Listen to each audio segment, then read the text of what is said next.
बिस्मिल्लाहिर्रहमानिर्रहीम। मेरा नाम डॉक्टर इमाद रशीद है। मैं आज आपके साथ लंपी स्किन डिज़ीज़ की रेशनल ट्रीटमेंट डिस्कस करूंगा। जब भी आपके पास कोई केस प्रेजेंट हो तो आपने उसमें सबसे पहला जो काम करना है वो एवल लगानी है। एवल का क्या फंक्शन है?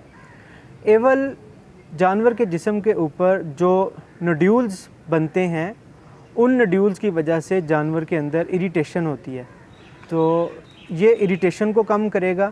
इसकी जो डोज़ है वो बड़े जानवर के लिए 20 से 25 ml है। ये इंट्रामस्कुलर लगेगा और इसको आपने 4 से 5 दिन तक इस्तेमाल करना है। अगर जानवर को बुखार है तो उसमें आपने जो एनसेड यूज़ करना है वो है मिलॉक्सिकेम। मिलॉक्सिकेम बहुत अच्छा एनसेड है। इसमें ना सिर्फ ये बुखार को कम करता है बल्कि इसकी वजह से जो जानवर को तकलीफ़ होती है उसको भी ये कम करता है। तो इसकी जो डोज़ होती है वो 0.5 मिलीग्राम पर केजी बॉडी वेट के हिसाब से यूज़ करते हैं और ये कोई तकरीबन बड़े जानवर को 10 से 15 ml तक लग जाता है। इसके साथ आपने जो एंटीबायोटिक का इस्तेमाल करना है वो आपने एंड्रोफ्लोक्सासिन यूज़ करें या आप अमोक्सिसिलिन यूज़ करें। फील्ड के अंदर देखा गया है कि अक्सर जो डॉक्टर हजरात हैं वो कोई जेंटामाइसिन इस्तेमाल कर रहा है, कोई टाइलोसिन इस्तेमाल कर रहा है, कोई ऑक्सीटेट्रासाइक्लिन इस्तेमाल कर रहा है।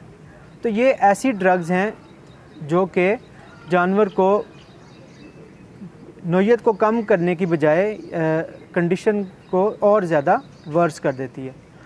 तो ये आपने इस किस्म की कोई भी एंटीबायोटिक इस्तेमाल नहीं करनी, यानी ना आपने कोई जेंटामाइसिन लगानी है, ना टाइलोसिन लगानी है और ना ही आपने कोई ऑक्सीटेट्रासाइक्लिन लगानी है।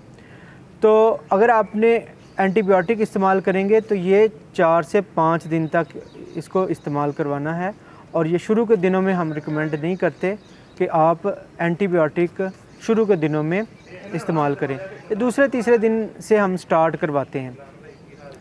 इसके साथ आपने आइवरमेक्टिन का टीका लगाना है। आइवरमेक्टिन की जो डोज़ है वो 200 माइक्रोग्राम पर केजी बॉडी वेट है। दूसरे अल्फाज में आप यूँ कह सकते हैं कि 1 ml 50 किलो वज़न के लिए होती है और इसमें आप एक जानवर को कोई 8 से 10 ml तक लगा सकते हैं। एक जानवर जिसका वज़न कोई 500 किलो है उसको 8 से 10 ml ये लग जाएगी और ये सब गट लगानी है, एक दफ़ा ही लगानी है। एक बात जो इसके लिए बॉटम लाइन है लंपी स्किन डिज़ीज़ के लिए, वो है जानवर का इम्यून सिस्टम को इम्प्रूव करना। तो उसके लिए ये हम लोग ना सिर्फ आइवरमेक्टिन इस्तेमाल करते हैं बल्कि उसके लिए एक नीलवर्म आती है।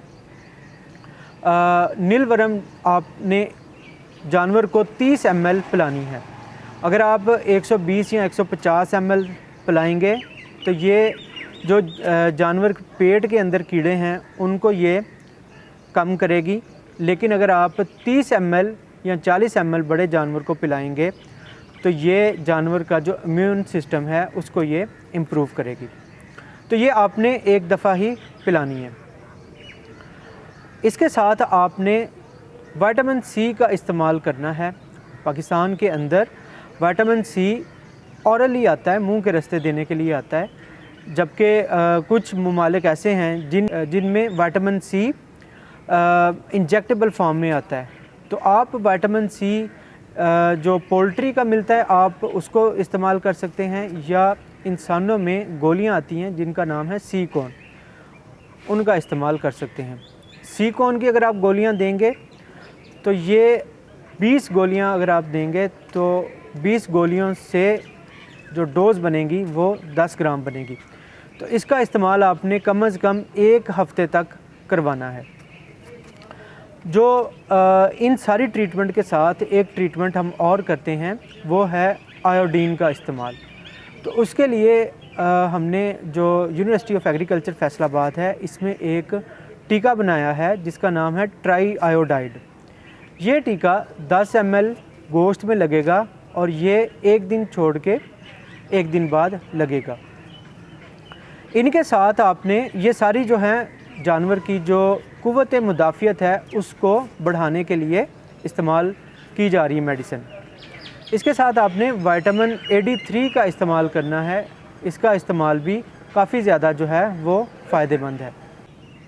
ये सारी ट्रीटमेंट जब आप कर लेंगे तो आपने 8 से 10 दिन के बाद जो लिवर टॉनिक्स हैं उनका आपने इस्तेमाल करना है। उसके लिए आप हेपाजन इस्तेमाल कर सकते हैं, हेपामर्ज सिरप आता है ह्यूमन साइड का, उसका इस्तेमाल कर सकते हैं।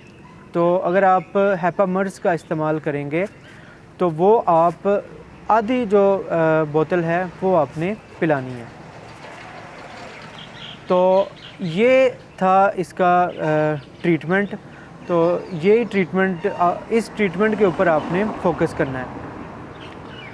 याद रहे कि इस ट्रीटमेंट से ज़्यादातर जो जानवर हैं वो ठीक हो जाते हैं, लेकिन कुछ ऐसे जानवर जिनका इम्यून स्टेटस या कुव्वत मुदाफ़ियत कम होती है वो जानवर ज़्यादा रिस्पॉन्ड नहीं करते, लेकिन ज़्यादातर जो जानवर हैं वो इस ट्रीटमेंट प्रोटोकॉल के साथ ठीक हो जाते हैं।